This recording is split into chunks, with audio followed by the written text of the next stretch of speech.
안녕하세요. 인사이 프로TV의 안인노 박사입니다. 요즘 계엄 탄핵과 같은 여러 가지 국가적인 문제로 인해 많은 분들이 걱정과 혼란 속에서 하루하루를 보내고 계실 것 같습니다. 저 역시 국민의 한 사람으로서 이번 대통령 담화와 관련된 여러 논란과 문제들이 하루빨리 명확히 밝혀져 나라가 안정되고 국민들께서 마음 편히 생업에 전념할 수 있기를 진심으로 바랍니다. 이런 와중에도 우리는 개인적으로 해결해야 할 많은 문제들을 안고 살아가고 있습니다. 그 중에서도 가장 복잡하고 미묘한 문제가 바로 가족 관계가 아닐까 싶습니다. 가족 문제는 제3자의 입장에서 언급하기가 특히 어려운 주제입니다. 왜냐하면 가족이란 그 자체로 사랑과 지지의 상징이지만 때로는 가장 깊은 상처를 주는 관계가 되기도 하기 때문입니다. 저는 셰리 캠벨 박사의 Adult Survivors of Toxic Family Members라는 책을 통해 가족 문제를 바라보는 새로운 통찰을 얻게 되었습니다. 이 책은 가족 관계가 왜 힘들어질 수 있는지, 그리고 어떻게 극복할 수 있는지에 대해 구체적인 사례와 실질적인 해결책을 제시하고 있습니다.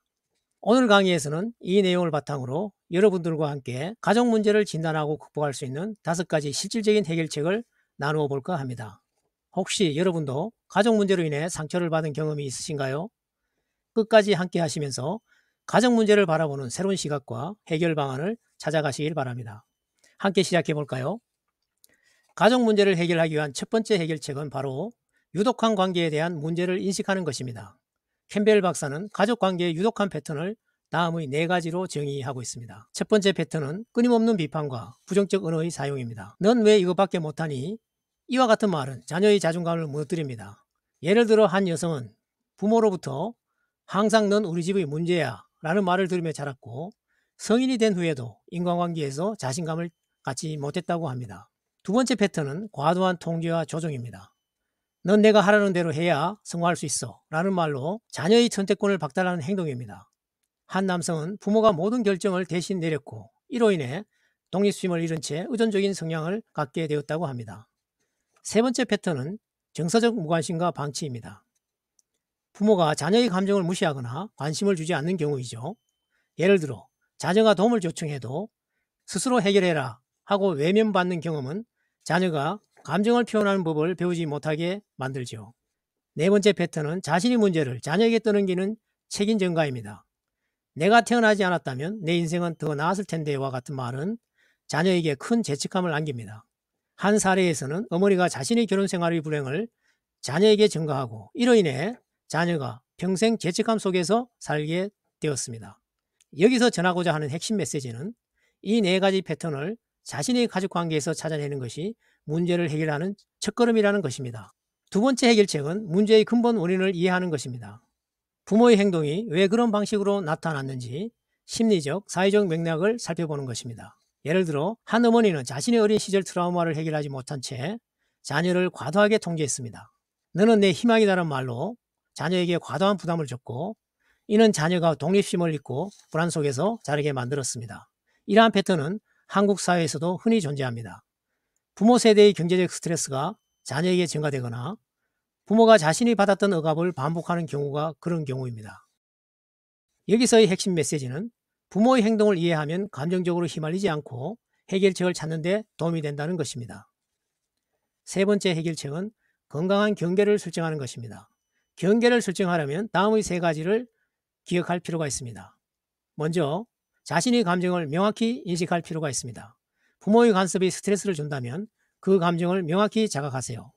다음으로 상대를 존중하면서 솔직하게 의사 전달을 하는 것입니다. 이 부분은 제가 해결하고 싶어요 라는 말로 자신의 의사를 부드럽게 전달하세요. 마지막으로 반복적으로 지키는 연습을 해야 합니다. 상대방이 경계를 쉽게 받아들이지 않을 수 있으니 일관성을 유지하면서 자신의 의지를 지킬 수 있도록 해야 합니다. 여기서 얻을 수 있는 핵심 메시지는 경계 설정은 작은 시작으로도 큰 변화를 가져올 수 있다는 것입니다. 네 번째 해결책은 관계 단절이 필요한 경우 이를 준비하고 실행하는 것입니다. 캠벨 박사는 단절이 최후의 선택이라고 말하지만 때로는 정신적 건강을 위해 필요하다고 강조합니다.